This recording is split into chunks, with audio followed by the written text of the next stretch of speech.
رب اشرح لی صدری ویسر لی امری واحلل عقدۃ من لسانی یفقہوا قولی۔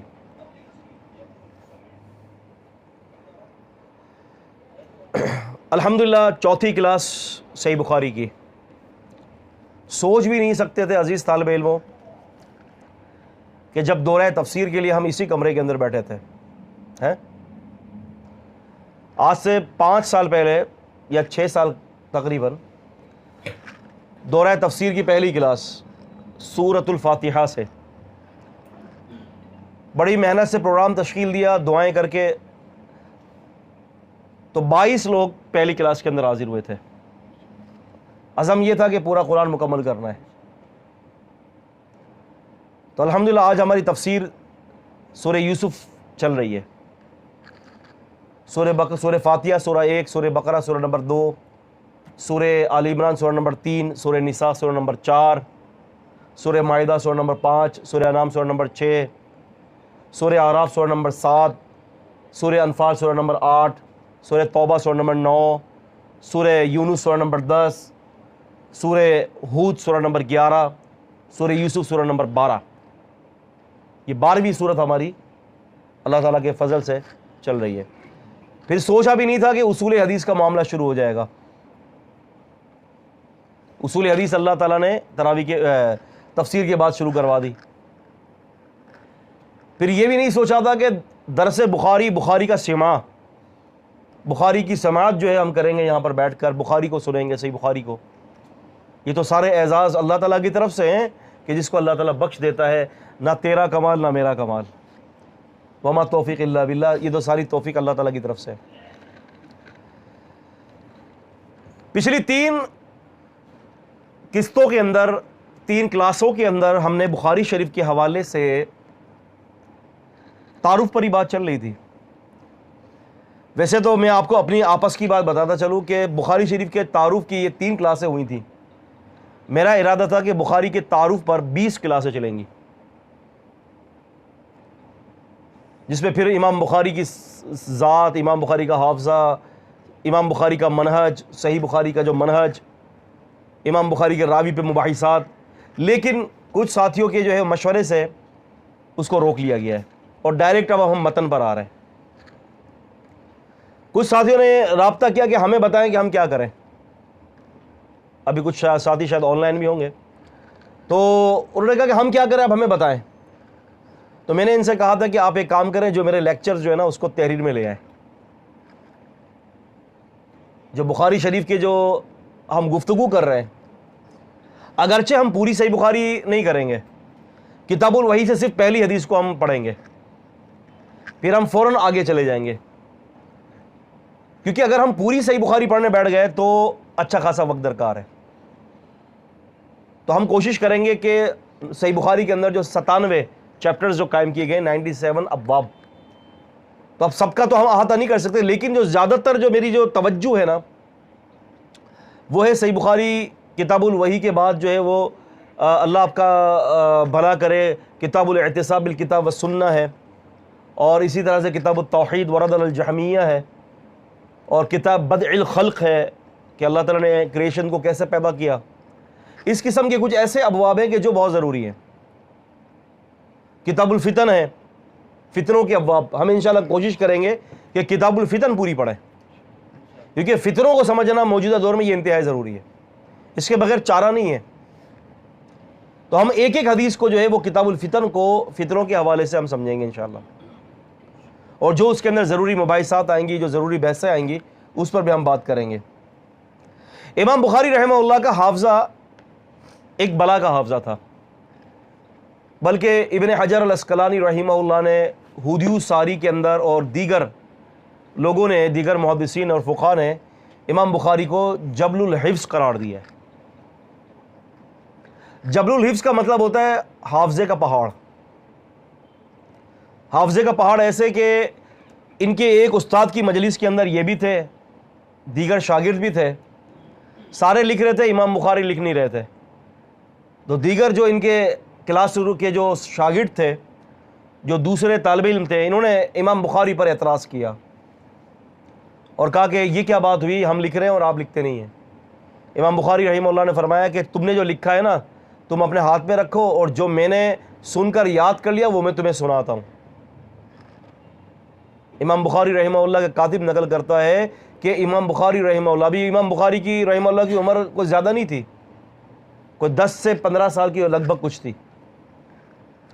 فرماتے کہ امام بخاری نے اس وقت ساری روایتیں سنا دی، غالباً کو کچھ 16,000 کے قریب روایت تھی، اور لکھنے والوں نے اپنے لکھنے کی تصحیح ان کے حافظے پر کی تھی،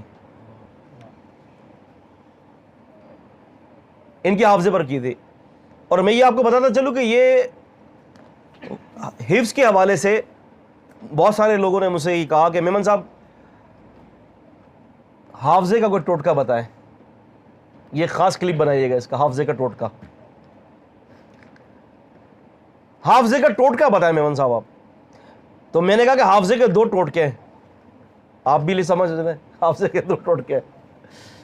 ایک حافظے کا ٹوٹکا یہ ہے کہ گناہوں اور معصیتوں سے خوب بچنا، آپ نافرمانی سے بچ جائیں. آپ جب نافرمانی سے بچیں گے نا تو آپ کے حافظہ بہت زبردست ہو جائے گا. اور یاد کرنے کا ٹوٹکا یہ ہے کہ بار بار تکرار سے اس چیز کو یاد کیا جائے. امام بخاری رحمہ اللہ رات کو سوتے، بار بار اٹھتے، یاد کرتے، بار بار لکھتے، یاد کرتے. بخاری شریف لکھ رہے تھے، رات کو سو جاتے، دماغ میں کوئی پوائنٹ آتا تو اٹھ کر پھر لکھتے، پھر سو جاتے. تو تکرار کسی چیز کا ہے نا، تکرار. ابھی جیسے مثال کے طور پر ہماری کلاس ہو رہی ہے نا، تو ہمارے طالب علم ابھی کلاس کی کتاب کو بند کرتے ہیں، تفسیر ہم نے پڑھا دی، اصول حدیث پڑھا دی، درس بخاری پڑھا دی، جو لکھ لیا تو لکھ لیا، اب گھر جا کے بند کر دیا، اب وہ اگلے ہی ہفتے کو کھلے گا. اور پھر جب کوئی سوال کیا جائے تو پھر بنگلے جھاڑتے کہ یار کیا تھا، وہ اس وجہ سے نا کہ ٹائم نہیں ملا.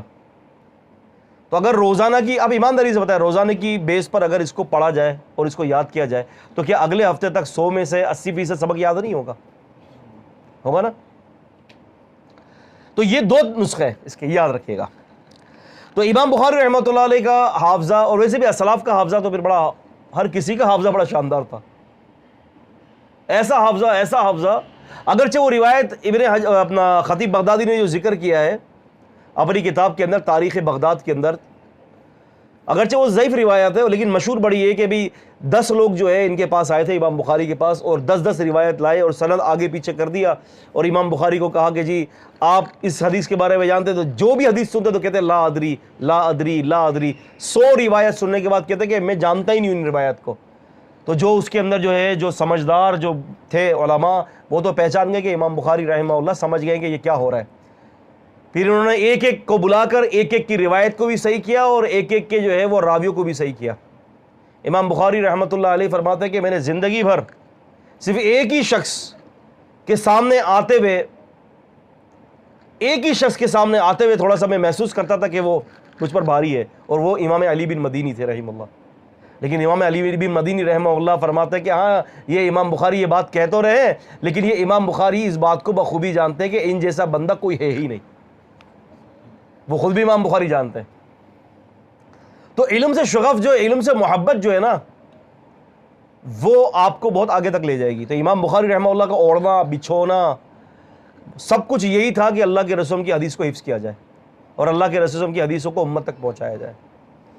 امام بخاری رحمۃ اللہ علیہ اپنے حافظے کے اعتبار سے بڑے اعلیٰ تھے، اور امام بخاری رحمۃ اللہ علیہ امام الدنیا، سید المحدثین و جبل الحفظ و سید الفقہاء. یہ کوئی خطاب یہ کوئی معمولی خطاب نہیں ہے. جب بھی کوئی محدث دیکھتا تو ان کو سلوٹ کرتا. امام احمد بن حنبل رحمۃ اللہ علیہ کی کوئی خدمات کم ہے؟ امام احمد بن حنبل رحمہ اللہ سے زیادہ اللہ پاک نے ان کی کتاب کو جو ہے وہ شرف قبولیت دی. تلقی بالقبول بخاری شریف کو ہے، امت نے تلقی بالقبول دیا ہے. اور جو بخاری شریف کے اندر جو احادیث جو ہے آپ کی شرطوں پر ہیں، اس میں سے کوئی ایک حدیث بھی جو ہے وہ ضعیف نہیں ہے، کوئی ایک حدیث بھی ضعیف نہیں ہے. ہاں معلقات روایت ہیں، تو معلقات اگر آپ نے جمع کیے تو اس میں بھی 5 ٹکوں پر علماء کو اختلاف ہے، اور وہ بھی روایت معلقات کہیں نہ کہیں اس کی سند اور کوئی دلیل موجود ہے اس کی. خیر،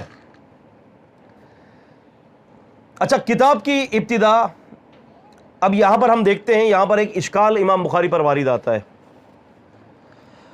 وہ یہ ہے کہ امام بخاری رحمہ اللہ، ابن حجر فرماتے ہیں کہ قال البخاری رحمہ اللہ رضی اللہ عنہ بسم اللہ الرحمن الرحیم وکیف کان بدء الوحی الی رسول اللہ بدء الوحی الی رسول اللہ صلی اللہ علیہ وسلم ہکذا فی روایت ابی ذر والاصیلی بغیر باب.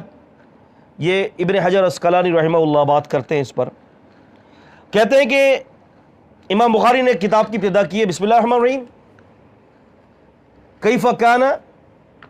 کیف کان بدء الوحی الی رسول اللہ صلی اللہ علیہ وسلم.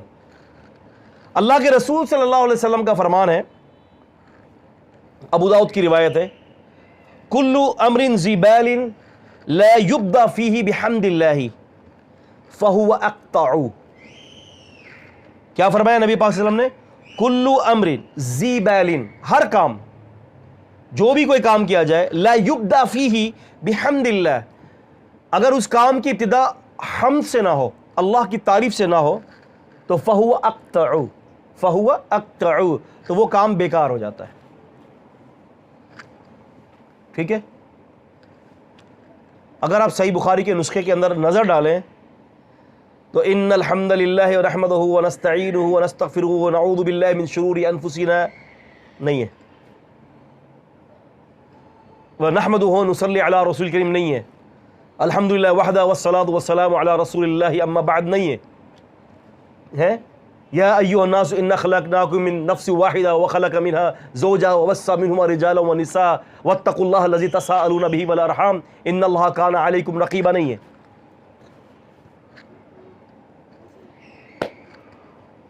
اور حدیث تو یہ کہہ رہی ہے کہ کل امر ذی بال لا یبدأ فیہ بحمد اللہ فہو اقطع. وہ تو پھر برکت سے خالی ہو گیا. اور بخاری شریف کے اندر امام بخاری نے حمد سے شروع ہی نہیں کیا، وہ تو ڈائریکٹ اپنے موضوع پر آ رہے ہیں. یہ امام بخاری پر اشکال ہے.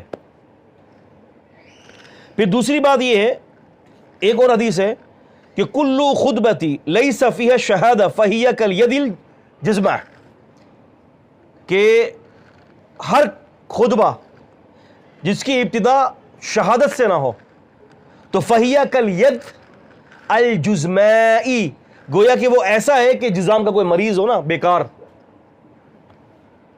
اس کے ہاتھ کے مانند ہو وہ. اب تو اشکال وارد ہو گیا زبردست قسم کا.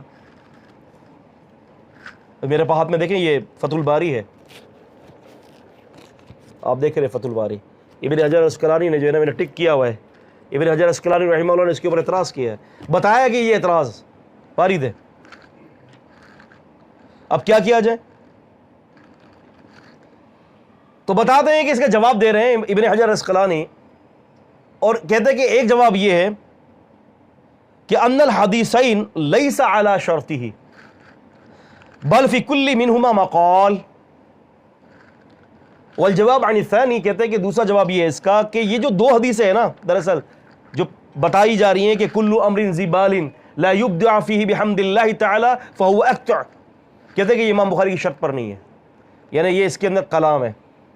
لیکن میں نے بطور خود اس کو دیکھا ہے کہ ابن ماجہ کی ایک روایت صحیح ہے، اس کے اندر شیخ زبیر علی زئی رحمہ اللہ نے بھی صحیح کا حکم لگایا ہے، اس کے اندر صحیح روایت ہے. لیکن مسئلہ یہ ہے کہ روایت تو صحیح ہے، تو لیکن اب کیا کرا جائے بھائی، اعتراض تو اپنی جگہ پہ کھڑا ہے. تو اس کا جواب یہ ہے کہ حمد لکھی بھی جا سکتی ہے اور پڑھی بھی جا سکتی ہے، زبان سے ادا بھی کی جا سکتی ہے. شرط یہ نہیں ہے کہ جب تم لکھو تو لکھو حمد، زبان سے ادا کر دو. امام بخاری نے زبان سے ادا کر دیا ہے. ٹھیک ہے، نہیں 2 رکعت نماز کا ادا کرنا یہ حمد نہیں ہے، 2 رکعت نماز کا ادا کرنا یہ حمد نہیں ہے، یہ خارج ہے اس سے. لکھتے وقت، تحریر کرتے وقت، تو پھر درود پڑھنا واجب ہے، درود بھی نہیں ہے.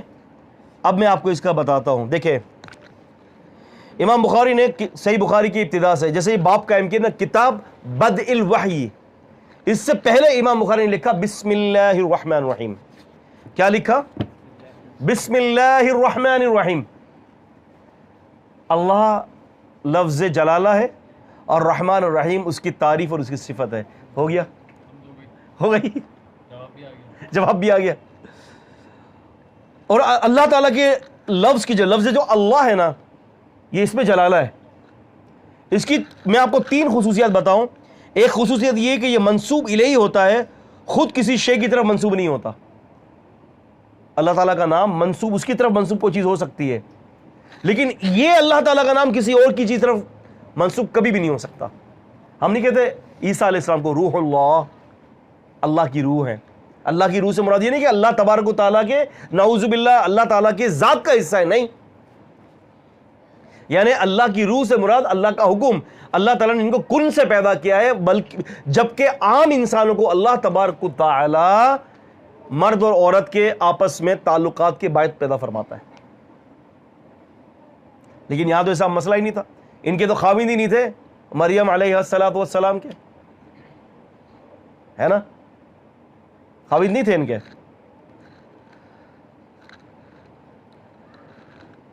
تو ایک خصوصیت یہ کہ منسوب الیہ اس کی طرف ہو سکتا ہے, اللہ تعالیٰ کے نام کی طرف, اس میں جلالہ کی طرف, لیکن اللہ تعالیٰ کا نام کسی اور کی طرف منسوب نہیں ہو سکتا. دوسری خصوصیت یہ کہ تمام مخلوقات میں سے کسی کا بھی نام اللہ نہیں ہے.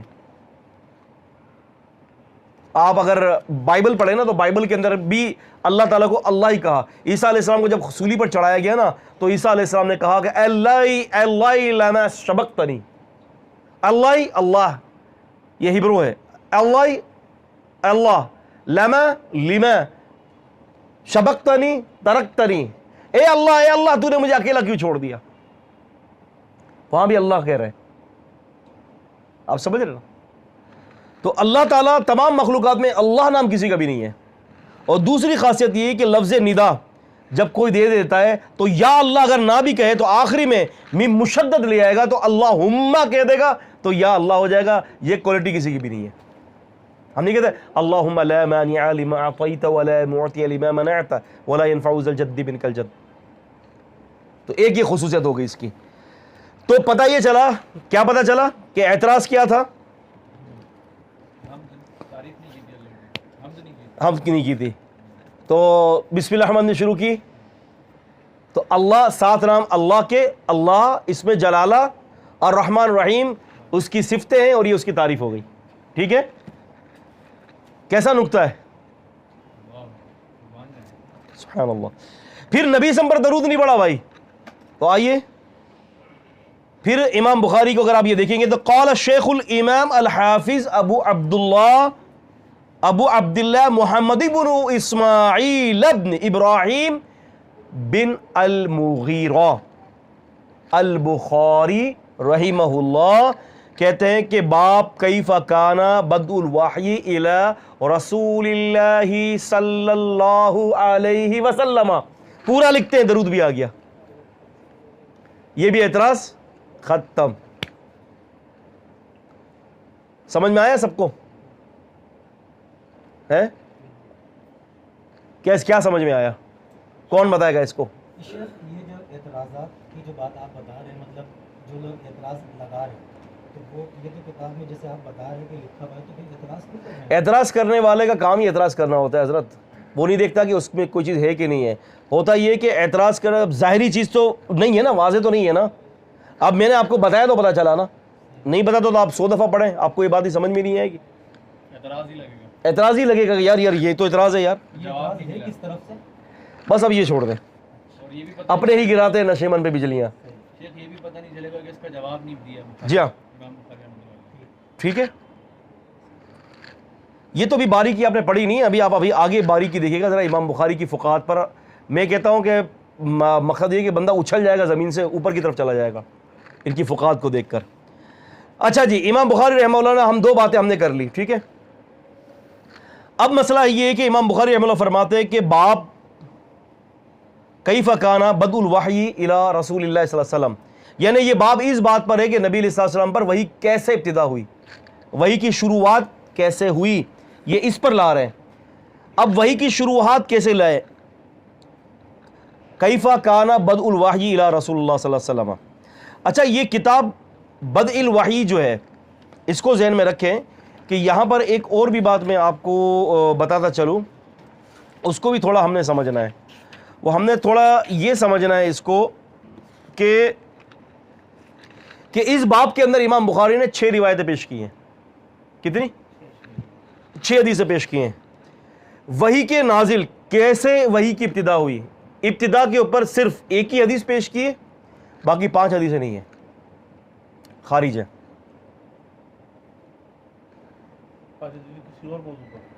کسی اور موضوع پر. آپ سمجھ رہے ہیں؟ تو بات یہ ہے کہ جب غار حرا میں جب نزول ہوا تھا نا نبی پاک صلی اللہ علیہ وسلم پر، تو وہ ایک حدیث ذکر کی ہے. بات تو یہ ہے نا کہ کیسے وحی کی ابتدا ہوئی ہے. اور یہ بھی میں آپ کو بتاتا چلوں کہ یاد رکھیں کہ یہاں پر جو ہے نا جو حدیث جو ذکر کی ہے انہوں نے اور جو باب قائم کیا ہے، یہ باب علمی بات ہے، بتا دیتا ہوں تاکہ دوسرے لوگوں کو بھی فائدہ ہو جائے. یہ باب دراصل جو ہے یہ خطبۃ الکتاب ہے، یہ کتاب کا خطبہ ہے، یہ ام الکتاب نہیں ہے. یعنی کتاب الوحی جو ہے، اور یہ جو حدیث جو پیش کر رہے ہیں نا، انما الاعمال بالنیات والی جو حدیث ہے، یہ دراصل خطبۃ الکتاب ہے، یہ کتاب کا خطبہ ہے، شروعات کر رہے ہیں. کتاب کا مقصد نہیں ہے یہ انما الاعمال بالنیات، کیونکہ باب اور حدیث کا جو حدیث نیچے ہم پڑھیں گے نا انما الاعمال بالنیات کا، اس کا آپس میں کوئی تعلق نہیں ہے. تو لوگ سمجھتے کہ یار وحی کا باب قائم کیا، کتاب قائم کی، اور حدیث اعمال کے دار و مدار پہ لا رہے. تو بھائی بات یہ ہے کہ امام بخاری نے جو یہ حدیث پیش کی ہے نا، دراصل یہ حدیث خطبۃ الکتاب ہے، خطبہ ہے کتاب کا، خطبہ ابتدا کی ہے بس اس سے. اگر یہ کتاب، یہ حدیث اگر کتاب کی ابتدا کے لیے نہ ہوتی تو پھر یہ کتاب یوں کہلاتی ام الکتاب ہوتی ہے، کتاب کی اصل ہوتی. کتاب کی اصل نہیں ہے، یہ صرف خطبے کے طور پر انہوں نے پیش کیا ہے کہ تاکہ پڑھنے والا نیت کو صحیح کر لے. بالکل ایسے جیسے اللہ رب العالمین نے سورۃ البقرہ کے اندر الف لام میم ذالک الکتاب لا ریب فیہ کہہ کر جو ہے وہ لوگوں کی نیتیں صحیح کروا رہا ہے کہ دیکھو پڑھنے والا اپنی نیت کو سمجھ لے، اپنی نیت کو درست کر لے، جو پڑھ رہا ہے نا اس میں کوئی شک نہیں ہے. امام بخاری بھی فرما رہے ہیں کہ تم نیت کو صحیح کر لو. اللہ پاک کے قرآن مجید کے جو ہے وہ اتباع کے اندر فرماتے ہیں کہ بھئی تو پڑھنے والا یہاں بھی نیت صحیح کر لے، کیونکہ یہ جو میں نے جو لکھا ہے نا، میں نے یہ کسی مسلک کے لیے نہیں لکھا. احناف نے کہا کہ میں حنفی ہوں تو میں حنفی نہیں ہوں، حنبلیوں نے کہا میں جو ہے وہ حنبلی ہوں، میں حنبلی بھی نہیں ہوں. شافعیہ نے شوافع نے کہا میں شافعی ہوں، میں شافعی بھی نہیں ہوں. مالکیوں نے کہا کہ میں مالکی ہوں، میں مالکی بھی نہیں ہوں، اور صوفیوں نے کہا میں صوفی ہوں تو میں صوفی بھی نہیں ہوں. میں تو ایک حدیث کا جو ہے وہ خادم ہوں. تو پڑھنے والا اپنی نیت کو صحیح کر لے، میسج کو سمجھ، بالکل ایسا ہی ہے، میسج سمجھ لے. اچھا اب یہ فرماتے ہیں امام بخاری رحمہ اللہ کے باب قائم کر دے کہ نبی صلی اللہ علیہ وسلم پر وحی کیسے نازل ہوئی. پھر کہتے ہیں وقول اللہ عز وجل وعلا، اللہ تبارک و تعالیٰ کا فرمان، ٹھیک ہے، وہ کیا ہے؟ انا اوحینا الیک کما اوحینا الی نوح والنبیین من بعدی، ہم نے آپ کی طرف وحی کی بالکل ایسے ہی جیسے ہم نے دیگر نبیوں کی طرف وحی کی. پہلی بات یہ کہ یہ آیت کیوں پیش کی، یہاں پر اس کا کیا میل ہے؟ اس آیت کا میل کیا ہے یہاں پر؟ آپس کے اندر اس کے اندر جو ہے وہ کیا یکسانیتیں موجود ہیں؟ بہت باریک بینی سے امام بخاری سمجھا رہے ہیں. یہ کہتے ہیں کہ طالب علموں ذہن میں رکھ لینا اس بات کو کہ نبی پر صرف کتاب نازل نہیں ہوتی، کتاب کے علاوہ بھی وحی نازل ہوتی ہے. اور یہ آیت دی کہ ہم نے وحی اتاری جو ہے نوح علیہ السلام کی طرف، اور دوسرے نبیوں کی طرف نوح علیہ السلام پر کوئی کتاب نہیں اتری، تب بھی صاحب وحی نبی تھے، ٹھیک ہے، اور ان کے علاوہ دیگر نبیوں کی طرف ہر نبی کی طرف بھی کتاب نہیں اتری. تو جس طرح سے ان نبیوں کے اوپر بغیر کتاب کے وہ نبی تھے اور بغیر کتاب کے ان کی امت کے لیے ہدایت کا سرچشمہ تھے، اسی طرح سے ہمارے نبی پاک صلی اللہ علیہ وسلم پر کتاب کے علاوہ بھی دوسری وحی اتری ہے. اور یہ وحی وہ ہے جو میں آپ کے سامنے لکھ کر پیش کر رہا ہوں. سمجھ میں آ رہی ہے بات؟ ہے نا بھائی؟ حضرت سمجھ میں آیا مسئلہ؟ تو اس سے یہ یاد سکتا. اب مسئلہ یہ ہے کہ وحی کی کتنی قسمیں ہیں، یہ بھی ایک بڑا مسئلہ ہے کہ وحی کی اقسام کتنی ہیں، اور اس قسموں کے اوپر ہم بات کر لیتے ہیں کچھ تھوڑی بہت کہ وحی کی قسمیں کتنی ہیں. یہ ذرا مسئلہ ذرا سنجیدہ ہے، اس کو ذرا سمجھنا ہوگا وحی کی قسمیں کتنی ہیں. اچھا جی، وحی کی اقسام کے اوپر اگر ہم بات کریں تو وحی کی قسمیں ہیں. قرآن مجید نے تو صرف ایک ہی قسم پر بات کی ہے، قرآن مجید نے صرف ایک ہی قسم پر بات کی ہے. وہ کیا ہے؟ فرمایا کہ اللہ تبارک و تعالیٰ قرآن مجید کے اندر سورہ بقرہ میں فرماتے ہیں کہ فَإِنَّهُ نَزَّلَهُ عَلَى قَلْبِكَ، ٹھیک ہے نا، کہ یہ قرآن ہم نے اے نبی سم آپ کے قلب پہ اتارا ہے. سورہ شورا کے اندر وحی کی قسمیں بتائی گئی ہیں، یہ نہیں بتایا گیا کہ نبی سم پر اس طرح سے وحی اتری ہے. نبی سم پر جو وحی اتری ہے اس کی صرف قسم صرف یہی ذکر کی گئی ہے کہ فَإِنَّهُ نَزَّلَهُ عَلَى قَلْبِكَ، کہ اے نبی سم ہم نے آپ کی یہ اس جبریل نے آپ کے دل پر یہ قرآن نازل کیا ہے. تو قرآن سے پتہ چلتا ہے کہ یہ صرف ایک ہی قسم کی وحی اتری ہے نبی پاک سم پر. اور جو یہ سورہ شورا کا جو ذکر کر رہے ہیں نا کہ اومی وراء حجاب و یرسل الرسول، کہ اللہ تعالیٰ رسول کو بھیجتا ہے یا پردے کے پیچھے بات کرے، وہ وحی کی قسمیں ہیں. تو بات یہ کہ وحی کی اقسام کے اوپر اگر ہم بات کریں تو امام ابو القاسم رحمہ اللہ نے جو المتوفا 581 ہجری ہے، المتوفا 581 ہجری ہے، انہوں نے وحی کی اقسام پر کچھ 6 سے 7 اقسام بیان کی ہیں. ایک قسم تو یہ ہے کہ خواب میں نبی کریم صلی اللہ علیہ وسلم کو اللہ تعالیٰ کوئی بات کہہ دے، وہی ہے منامی جس کو کہتے ہیں. جیسے کہ اللہ تبارک و تعالیٰ نے ابراہیم علیہ السلام کو خواب میں بتا دیا تھا کہ آپ نے جو نا بچے کو ذبح کرنا ہے، اسماعیل کو. تو ابراہیم علیہ السلام نے فرمایا تھا کہ یا بنیہ انی اری فی المنام انی اذبحک فانظر ماذا تری، کہ بیٹے میں خواب میں دیکھتا ہوں کہ میں تمہیں ذبح کرتا ہوں، بتاؤ تمہارا کیا ارادہ ہے. وفانظر ماذا تری، تری سے مراد جو ہے وہ ارادہ ہے وہاں پر. تو وہاں پر جو ہے ایک قسم تو یہ ہو گئی، نبیوں کے خواب سچے ہوا کرتے ہیں، اس کا دوسرا نام کیا بتایا آپ نے؟ وہی منامی. ٹھیک ہے، اچھا، یعنی خواب کی حالت کے اندر وہی اتارنا، یہ اللہ پاک جو ہے جس نبی کے ساتھ اتار دے. نبیوں کے خواب سچے ہوتے ہیں، بس اس کو یاد رکھیں، اور وہ وحی کے اوپر مبنی ہوتے ہیں. اللہ تبارک و تعالیٰ نبیوں کو ایسے خواب دے دیتا ہے وحی کے ذریعے کہ اطلاع دے دیتا ہے. اور ہر آدمی نبی پاک صلی اللہ علیہ وسلم کو چھوڑ کر، نبیوں کو چھوڑ کر سب کے لیے یہ نہیں ہوتا. بساؤ کا جو ہے مبشرات جو ہے خوشخبریاں اللہ تعالیٰ خواب کے ذریعے دے دیتا ہے، لیکن پھر بھی یہ خواب کے ذریعے خوشخبریاں جو ہے نا یہ وہ حیثیت نہیں رکھتی کہ جو نبیوں کو خواب کے ذریعے بتایا جاتا ہے، کیونکہ وہ وہی ہوتی ہے. دوسری قسم ہے نفس فی الروع. نفس فی الروع، نفس فا کے ساتھ، نفس فی الروع، اس کا مطلب یہ ہے کہ دل میں کوئی بات ڈال دی جائے. اللہ پاک نبی پاک صلی اللہ علیہ وسلم کے دل میں کوئی بات ڈال دے، بھئی آپ نے یہ جو ہے نا آپ نے یہ کرنا ہے، آپ نے یہ نہیں کرنا، کوئی بات ڈال دے. اس کا کیا دوسرا کیا نام ہے؟ نفس فی الروع، دل میں بات ڈالنا. نفس فی الروع، عین والا فی الف لام را واو عین، نفس فی الروع، الروع. اچھا جی، تیسری قسم ہوتی ہے سلسلۃ الجرس، گھنٹی کی آواز.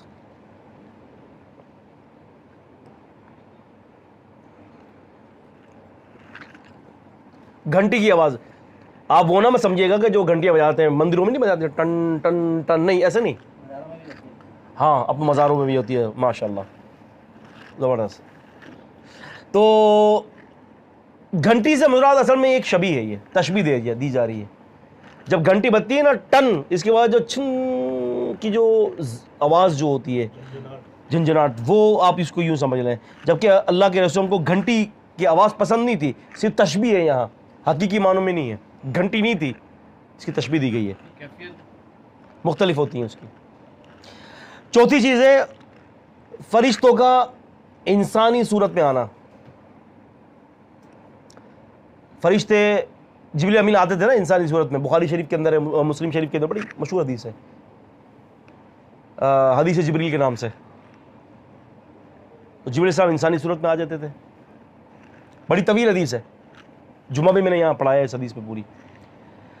اور پانچواں یہ کہ جبریل امین علیہ السلام خود اپنی اصلی صورت کے اندر آ جائیں. فَكَانَ قَابَ قَوْسَيْنِ أَوْ أَدْنَىٰ، ہے نا سورہ نجم میں، کہ 2 کمانوں کا فاصلہ رہ گیا. بدعتی لوگ کیا کہتے ہیں 2 کمانوں سے فاصلے سے مراد یہ ہے کہ اللہ کے رسول صلی اللہ علیہ وسلم اور اللہ تعالیٰ کے درمیان 2 کمانوں کا فاصلہ رہ گیا. یہ غلط ہے. اللہ تعالیٰ نے نبی کریم صلی اللہ علیہ وسلم نے اللہ تعالیٰ کو نہیں دیکھا. لا تدرک الابصار وہو یدرک الابصار وہو اللطیف الخبیر. اسے کوئی آنکھ نہیں دیکھ سکتی، وہ ہر آنکھ کو دیکھ لیتا ہے کیونکہ وہ باریک بین اور خبر رکھنے والا ہے. ام عائشہ رضی اللہ عنہ نے فرمایا، ہم پڑھیں گے انشاءاللہ کتاب التوحید میں اس مسئلے پر بڑی تفصیلی بحث آئے گی، بڑی تفصیلی نوٹ لکھواؤں گا آپ کو انشاءاللہ. انٹرسٹنگ ٹاپک ہے. جی، امی عائشہ رضی اللہ عنہ نے فرمایا کہ جو کوئی یہ کہتا ہے کہ نبی پاک صلی اللہ علیہ وسلم نے اللہ تعالیٰ کو دیکھا ہے وہ جھوٹ بولتا ہے، کیونکہ اللہ تعالیٰ کا قول ہے کہ اللہ تعالیٰ کو کوئی نہیں دیکھ سکتا. اور کوئی جو کوئی یہ کہتا ہے کہ نبی صلی اللہ علیہ وسلم عالم الغیب تھے وہ بھی جھوٹ بولتا ہے، کیونکہ اللہ تعالیٰ کا فرمان ہے کہ میرے سوا زمین و آسمان میں کوئی غیب نہیں جانتا۔ اس میں نوٹ لکھواؤں گا آپ کو میں انشاءاللہ، بڑی تفصیل بات کریں گے انشاءاللہ، اللہ تعالیٰ زندگی دیں گے اور موقع رہا اور یاد رہا انشاءاللہ تعالیٰ، اس کو لکھ لیجیے گا انشاءاللہ اس بات کو۔ جو آپ نے دوسری قسم کی جو بتائی عالم الغیب کی، دوسری قسم جو آپ نے بتائی تھی کہ وہ اللہ دلوں میں بات ڈالتے تھے، پوری بڑی سے بات ہوئی تھی، انہوں نے کہتے کہ جیسے اللہ کے نبی کے پاس صحابہ آئے بڑا اچانک سے انہوں نے مسئلہ بتا دیا تھا کہ یہ وحی کا نزول کا پتہ نہیں چل رہا، تو میں اس پر ان کو یہ والی قسم بولی تھی کہ اللہ دلوں میں بات ڈالتے، ہاں نہیں ہاں تو یہ آگے نا وہی کی قسم ہے نا دوست، مطلب یہ والی قسم۔ بالکل یہ قسم ہے۔ دیکھیں نا نبی پاک کے بارے میں ایک قاعدہ مشہور ہے، ما ینطق عن الہوی ان هو الا وحی یوحی، ما لفظ نفی کے لیے پیدا ہوتا ہے، ینطق عربی میں مضارع کا صیغہ ہے، حال اور مستقبل، ٹھیک ہے۔ عن الہوی، عن حرف جر ہے، ہوا کہتے ہیں خواہشات کو،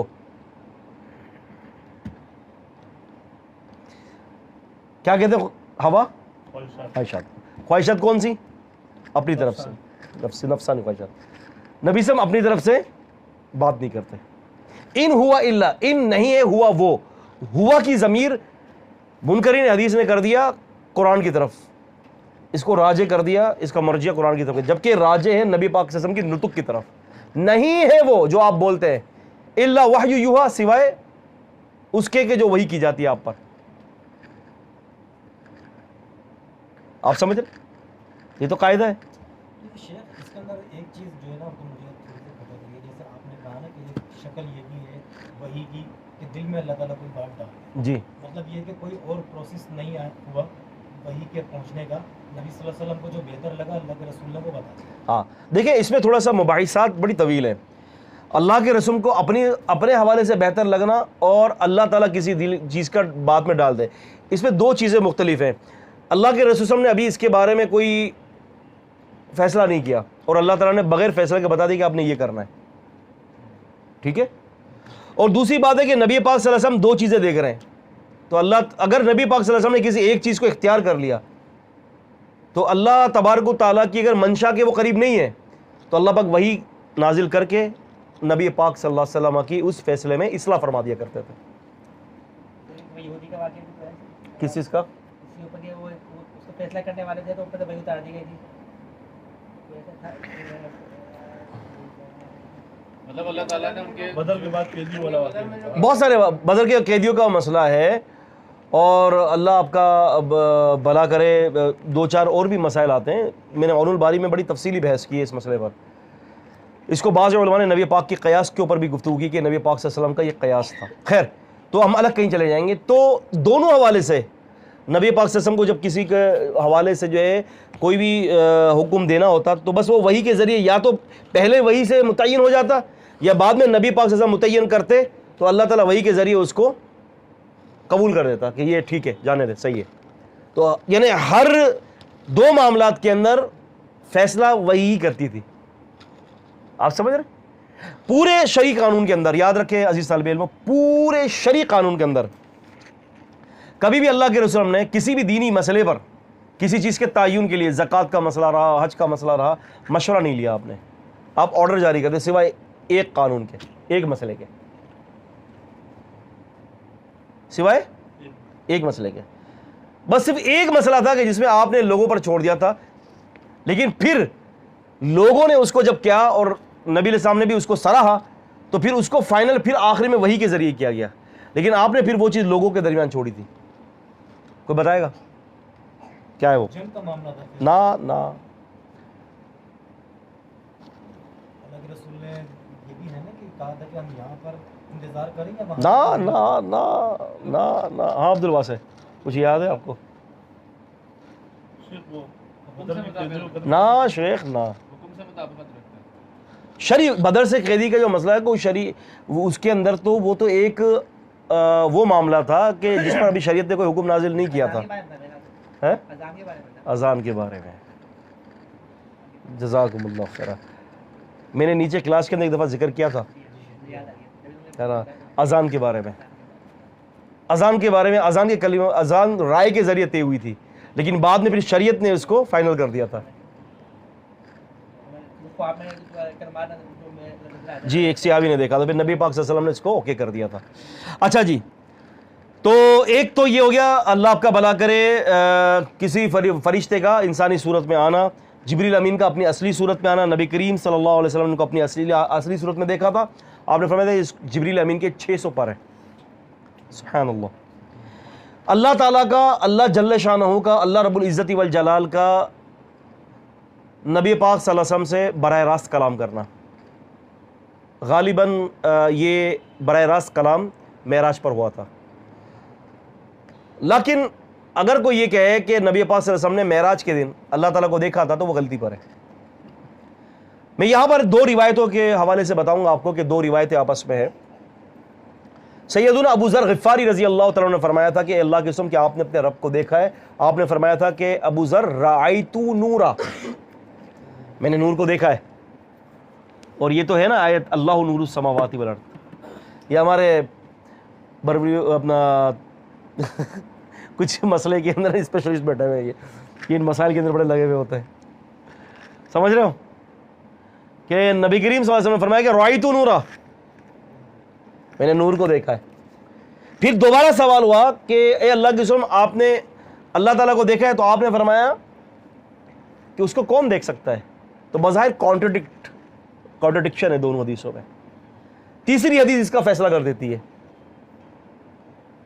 تیسری حدیث یہ ہے, مسلم احمد کے اندر حدیث ہے, رسول اللہ صلی اللہ علیہ وسلم فرماتے ہیں کہ حجابہ نور, اللہ تعالیٰ کے جو حجاب ہے نا وہ بھی نور ہے. تو نبی علیہ السلام نے فرمایا کہ رأیت نورا سے مراد اللہ تعالیٰ کی ذات کریمہ نہیں ہے, رأیت نورا سے مراد میں نے اللہ کے حجاب کو دیکھا. تو اس سے پتہ چلا کہ اتنا قریب تو اللہ کے نبی کہتے کہ اللہ تعالیٰ کے حجاب کو دیکھا. ہزاروں 70,000 حجاب ہیں اللہ پاک کے, اللہ پاک کو نہیں دیکھا نبی پاک صلی اللہ علیہ وسلم نے. سمجھ میں آیا عبدالرحیم؟ نہیں دیکھ سکتے. نہیں, آپ کو یاد نہیں موسیٰ علیہ السلام نے کہا تھا ربی ارینی, اللہ تعالیٰ میں آپ کو دیکھنا چاہتا ہوں. اللہ تعالیٰ کیا فرمایا تھا, لن ترانی, یہی کہا تھا نا, لن ترانی, تو مجھے ہرگز نہیں دیکھ سکتا. فرمایا کہ پھر ایک پہاڑ پہ دیکھ لے, اگر وہ برقرار رہ جاتا ہے تو مجھے عنقریب دیکھ لے گا. لیکن جب پہاڑ کی طرف دیکھا تو وہ ریزہ ہو گیا اور موسیٰ علیہ السلام گر پڑے, بے ہوش ہو گئے. ہاں, پھر تعویل کی عادت پڑ جاتی ہے نا. اصل میں بتاتا ہوں آپ کو, یہاں آپ کو عزیز طالب علم ایک بڑی گر کی بات بتاتا ہوں. اکثر اور بیشتر حدیثی مسائل کو, قرآن اور حدیثی مسائل جبکہ واضح ہوتے ہیں پھر بھی اس کے اندر ترچھی راہیں نکالنا وہ اس لیے ہوتا ہے کہ یا تو امام کو بچانا ہوتا ہے یا پھر مسلک کو بچانا ہوتا ہے. اگر یہ مسلک والے لوگ اگر یہ کہہ دیں کہ جی نبی پاک صلی اللہ علیہ وسلم بشر ہیں, نبی پاک صلی اللہ علیہ وسلم نے اللہ تعالیٰ کو نہیں دیکھا, نبی پاک صلی اللہ علیہ وسلم جو ہے وہ عالم الغیب نہیں ہے, نبی پاک صلی اللہ علیہ وسلم حاضر و ناظر نہیں ہے, نبی پاک صلی اللہ علیہ وسلم مشکل کشا نہیں ہے, تو یہ پوری ان کی مسلک کی عمارت دھڑم سے گر جائے گی, دکان بند ہو جائے گی. شاپس, مختلف قسم کی شاپس, A to Z, میں کہتا ہوں A to Z, یہ کتنا ان کی شاپس کا نام رکھا ہے میں نے, A to Z. سندھول کے اوپر مسجد ہے, اس میں باقاعدہ قرآن کے لے کے اور لکھ کے لگا رکھا ہے. جیسے وہ سورہ مائدہ کی 55 نمبر آئے تھے, ہاں, کیا ہے سورہ مائدہ کی 55ویں آیت نہیں ہے, سورہ مائدہ کی 15ویں آیت ہے. 55 نمبر آئے تھے مفہوم کیا تھا کہ اللہ اور اس کا رسول مددگار ہے. ہاں, وہ ایک الگ آیت ہے. اصل میں اللہ اور اس کا رسول مددگار ہے, تو اگر آیت کا کانٹیکس دیکھو نا تو وہ سامنے والے کو مخاطب کیا جا رہا ہے. نبی پاک صلی اللہ علیہ وسلم مددگار نہیں ہے کیا آپ کی؟ صحابہ کرام کے ایک دوسرے کی مدد نہیں کرتے تھے نبی پاک صلی اللہ علیہ وسلم؟ کوئی صحابی کوئی تقاضا لے کر تھا کہ نبی پاک صلی اللہ علیہ وسلم مدد نہیں کرتے تھے؟ اللہ تعالیٰ کا مددگار ہونا جو ہے وہ ما فوق الاسباب اور ما تحت الاسباب دونوں ہے, اور نبی پاک کا مددگار ہونا ما فوق الاسباب نہیں ہے, ما تحت الاسباب ہے. اس کو لوگ نہیں سمجھتے. آپ کو یاد ہے اپنا کہ ہم نے نیچے جو ہے نا عقیدہ توحید کورس کروایا تھا, یاد ہے کاشف بھائی؟ شروع میں ان کے جتنے بھی دلائل تھے ان سب کے دلائل کا لکھوایا تھا, لیکن طالب علم میں لکھا نہیں تھا. ولی کہتے ہیں دوست کو, مددگار کو بھی کہتے ہیں دوست, لیکن وہ آیت کے کانٹیکسٹ کے اوپر ہوتا ہے. ایسا ہی ہے. یہ جمعہ شب برات پر ہوگا انشاءاللہ الرحمن. کوئی بات نہیں, لوگ تو نہیں نکلیں گے نا. آخرت کے احوال کے حوالے سے حدیث دلالت کرتی ہے جی جنتی یہ جنتیوں کو نبی اپنا اللہ پاک دیدار کروائیں گے. جی جی, وہ کس صورت میں ہوگا, اور اس کے پہنائے میں اگر یہ بات قیاس کی جائے تو اس بارے میں نہیں, بات یہ ہے کہ دنیا کے اندر اللہ تعالیٰ کی رویت کو اللہ تعالیٰ نے کہا کہ کسی کے لیے جائز نہیں ہے. یہ تو آخرت ہے نا, الی ربہا ناظرہ. اللہ پاک فرماتے ہیں قیامت کے دن سب اللہ تعالیٰ کے ایمان والے اللہ تعالیٰ کو دیکھیں گے.